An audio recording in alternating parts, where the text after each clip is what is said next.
In this video, I want to do three things. Firstly, I clearly want to explain what has changed in the new UK drone rules and when those changes actually took place. Secondly, talk about what those changes could actually mean for you as a working operator. And thirdly, explain why this actually matters to me personally and how it's shaping my plans for my media business going into 2026. This isn't going to be hobbyist advice. This is going to be from a point of view of someone who is using drones as part of real paid commercial work. Before I go any further, it's worth saying you should always do your own research and check with the current CAA guidance and carry out your own safety checks and site observations before flying. This could be around regulatory changes, airspace, local conditions, of course, can change, and the responsibility is always with the operator on the day of flying. I want to start with the facts, and I'm going to be explicit about timelines so nothing gets mixed up. One of the biggest structural changes is the UK has now moved towards the class marking system. This is not a brand new concept. It mirrors what's already taken place across much of the EU for some time. The EU C class marking system, C0, C1, C2, C3, C4, C5 and C6, formally came into effect on the 1st of January 2024, and since then C-label drones have been the standard reference point for how and where we can operate. Instead of drones being judged mostly by weight, they are identified by a class marking such as C0 and C1. These classes are tied to specific technical specifications and safety requirements set out by the regulator. Whether a drone qualifies as a given class is down to the manufacturer and not a personal interpretation. This matters because class markings affect where and how a drone can be flown within the open category. In practice, most existing drones will continue to operate under a transitional agreement which will last until the 1st of January 2028, after which non-class marked drones will be facing tighter limitations, and any newly released drones, however, are explicitly planned to be shipped with UK markings such as UK0, UK1, etc. To make this more real world, let's use a current example. If you're flying a DJI Mini 5 Pro like I am, that drone ships with a C0 class out of the box.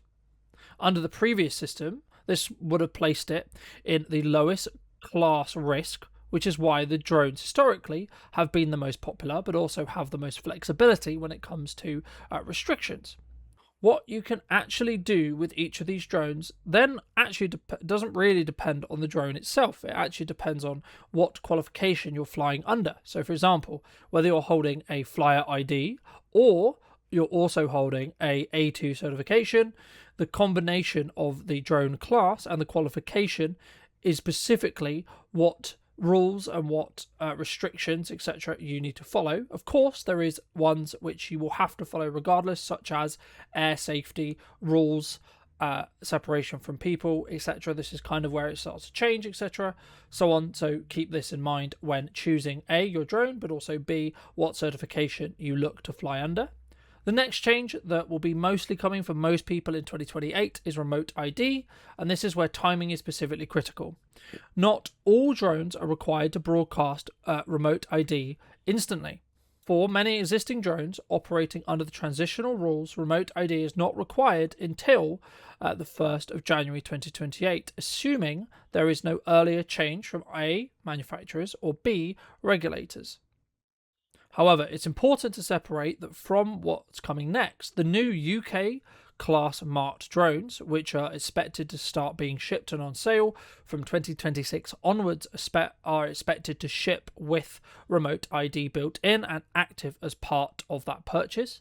In practice, this means if you buy a new drone in the UK that has a UK marked, remote ID will likely be on by default and will not be optional. So when you hear remote ID is mandatory now, they're not they're specifically not hearing the full picture or not seeing the full picture, and this is where, of course, where this timeline matters. So if you were planning to buy a brand new drone in 2026 and you ended up purchasing one that ended up having a UK mark, we're unsure at the moment whether that's going to be standard. I think it will be for newer models.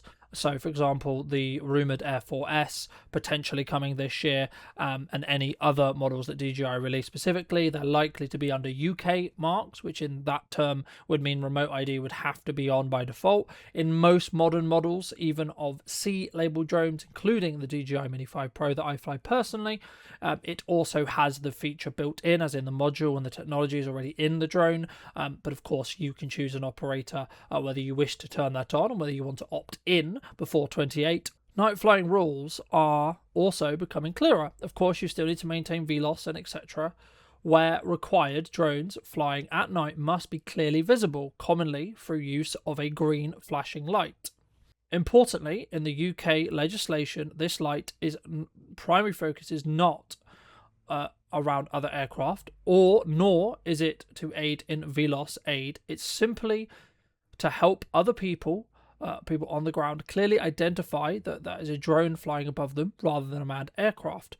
The restrictions specifically avoid technical specifications of this light to keep compliance simple. A more practical point here, especially for mini pilots or drones like the DJI Mini 5 Pro that have built-in orientation lights that will disable or be reduced when filming. In practicality, this means that if you're flying at night when recording, you will usually need to add an additional green flashing light to remain compliant and clearly be seeable from the ground. Whilst this strobe can help with orientation, you should not rely on this solely to maintain VLOS. That specific responsibility, of course, it still sits with the pilot and, of course, the operating conditions. From my perspective as an operator, adding a required safety piece of equipment like a visibility light should not change the classification of a drone. My understanding is that the class defined by how the drone is certified and placed on the market by the manufacturer rather than the operator added accessories. In my view, fitting a required visibility light would not deem the drone to be reclassified, nor would it actually mean that the drone is unclassified. So based on that understanding, a DJI Mini 5 Pro would still be treated as a C0 class drone with or without a green flashing light fitted. The light is therefore meeting the operation visible requirements and not deliberately triggering a reclassification. Under the current rules as of 2026, anyone flying a drone over 100 grams or a drone fitted with a camera, most drones nowadays are fitted with a camera, must hold a flyer ID. And if you are the person responsible for the drone, that drone must be registered under an operator ID, which must be displayed on the aircraft. Beyond that baseline, if you want greater flexibility and practicalities, and also, of course, the ability to fly larger drones or more complicated drones in more areas, then I would personally say that you should take a A2 certification of competency. An A2 certification of competency doesn't just unlock closer operation, it simply reduces the friction on commercial jobs and now practical steps with working most operators. So the baseline is flyer ID and operator ID, and then an A2, which is where most pilots doing serious drone work, I believe, should be and will end up. If you would like a deeper dive into the rules, I'll leave a video down in the description down below. Before going further, it's worth briefly grounding in how most people operate and fly, which is normally inside the open category. The open category itself is split into A1, A2, and A3. At a high level, A1 allows flights over people, but not over crowds, of course.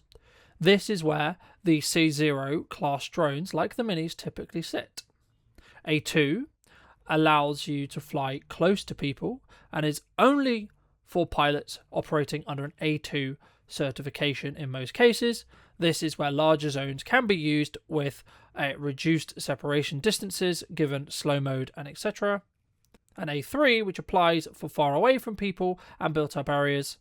So now let's talk about what this could actually mean practically rather than just on paper.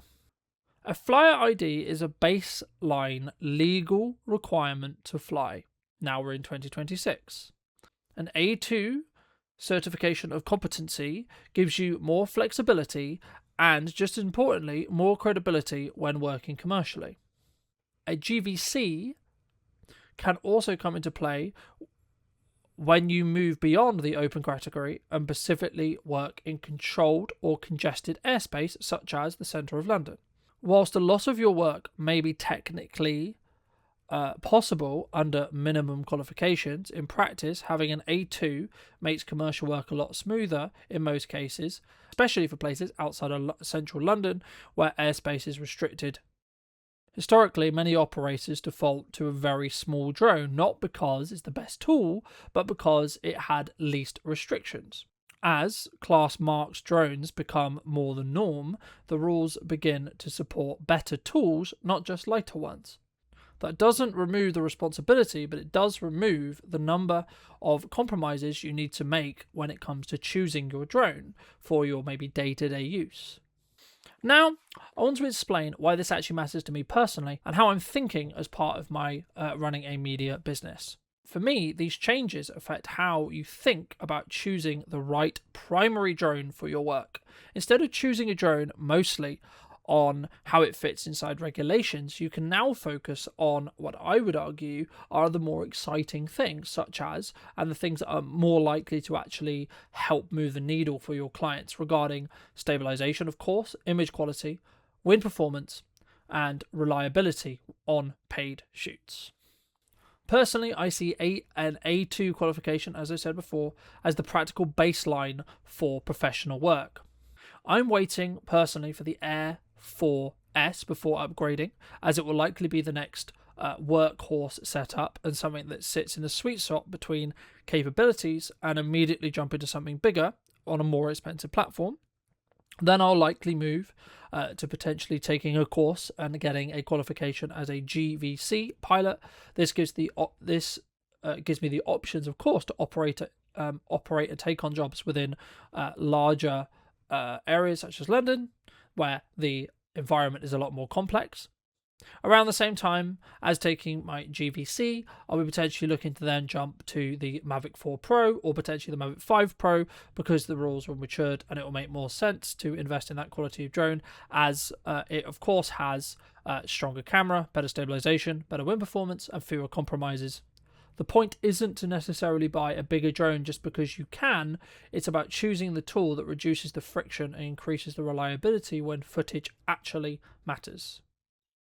So hopefully this video helped you understand, firstly, what the changes were as of yesterday at the time of filming, but secondly, potentially what decisions you should make when it comes to maybe your professional operation and what drones and what class drones you're potentially going to be looking at. I would love to hear what your plans are for 2026. Thank you ever so much for watching. If you did enjoy this video and would like to see more like it, then make sure to be subscribed by clicking this button just here. And if you'd like to see more videos, YouTube believes you enjoy this video, so why not click this, and I'll see you very soon.